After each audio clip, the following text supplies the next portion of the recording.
So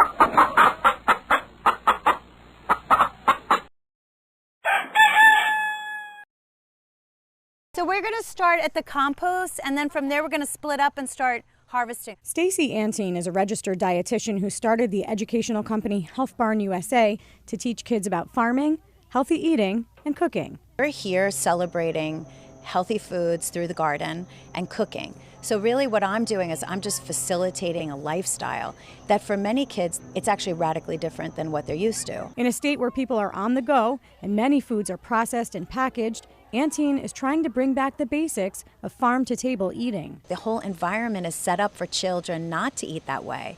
All the packaged foods, all the snacks, the goldfish, the Doritos, the potato chips, all the birthday parties. You can add sugary drinks to that list, according to the Academy of Nutrition and Dietetics.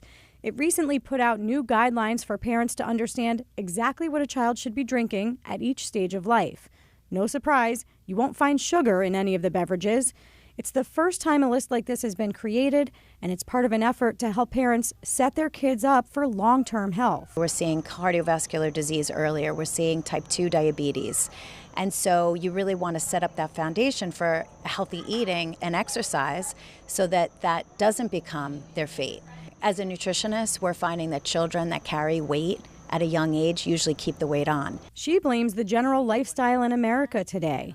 So it's not just the foods they're eating, it's the lack of activity, it's being on the devices. She wants kids to learn about making healthy choices, but she also wants that learning to be fun. We know that tomatoes are delicious, but they're also nutritious. Do you remember what I told you? It starts with an L, something that's super... Lycopene. Very good, Blake. I teach them about whole grains and proteins and carbohydrates in ways that involve cooking. So there's really no talk about obesity or being fat. It's really more about the enjoyment of cooking and letting them have fun doing it so that they want to do it at home. Who wants to bring the bowl over to start getting cooked? I love to find like big things in the garden and stuff so that we can pick it and eat it. We've made this thing called shashuka. What's in it? Garlic, onions, tomatoes, basil. They will come to me and say, I want to eat this, but it says 18 grams sugar. It's not good for me, is it? So they will independently put those packages back and they'll pick what's healthy for them. So you want to bite it? Here, the peer pressure is so positive. The child engages it. It's their idea. They go home with the recipe.